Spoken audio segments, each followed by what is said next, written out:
আচ্ছা, ধরুন আপনাকে ফ্রিতে আনলিমিটেড মদ অফার করা হলো, কিন্তু একটা শর্ত দেওয়া হলো এই মদটা আপনাকে আপনার বাবা কিংবা মায়ের সামনে বসে খেতে হবে। আপনি কি খাবেন? নির্দ্বিধায় বলা যায় আপনি রাজি হবেন না খেতে। ঠিক এই জিনিসটা প্রযোজ্য হয় গ্রহদের ক্ষেত্রেও। আপনার জন্মছকে যদি কোনো গ্রহ অশুভ থাকে, তার ইষ্টদেবীর কবচ যদি আপনি ধারণ করে রাখেন, তাহলে সেই গ্রহ কোনোভাবেই আপনার জীবনে কোনো প্রকার কোনো অশুভ ফল বর্তাবে না। সে অশুভ ফল তো দেওয়া বন্ধ করবেই, তার উপরে চেষ্টা করবে আরো শুভ ফল প্রদান করার। এইটিও একটি জ্যোতিষশাস্ত্রের অতি গুরুত্বপূর্ণ বিষয়। তাই আপনার এই মুহূর্তে যে গ্রহের মহাদশা চলছে তা যদি অশুভ হয় এবং আপনার প্রতিদিন যদি কিছু না কিছু প্রতিবন্ধকতা জীবনে এসে থাকে, তাহলে অতি অবশ্যই যে গ্রহটির আপনার মহাদশা চলছে তার ইষ্টদেবীর কবচ ধারণ করুন। দশ মহাবিদ্যার মধ্যে 9 জন মহাবিদ্যা হচ্ছেন 9টি গ্রহের ইষ্টদেবী।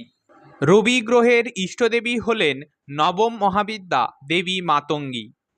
চন্দ্রগ্রহের ইষ্টদেবী হলেন দশম মহাবিদ্যা দেবী কমলাত্মিকা।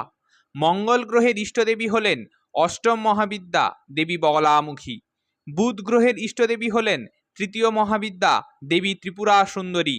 বৃহস্পতি গ্রহের ইষ্টদেবী হলেন দ্বিতীয় মহাবিদ্যা দেবী তারা। শুক্র গ্রহের ইষ্টদেবী হলেন চতুর্থ মহাবিদ্যা দেবী ভুবনেশ্বরী। শনি গ্রহের ইষ্টদেবী হলেন প্রথম মহাবিদ্যা দেবী দক্ষিণা কালিকা। রাহু গ্রহের ইষ্টদেবী হলেন ষষ্ঠ মহাবিদ্যা দেবী ছিন্নমস্তা। কেতু গ্রহের ইষ্টদেবী হলেন সপ্তম মহাবিদ্যা দেবী ধূমাবতী। আর পঞ্চম মহাবিদ্যা দেবী ভৈরবী নিয়ন্ত্রণ করেন আমাদের লগ্নকে।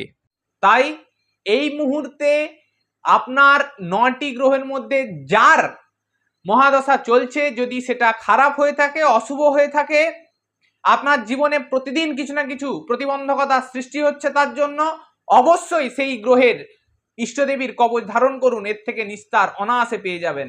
ধন্যবাদ।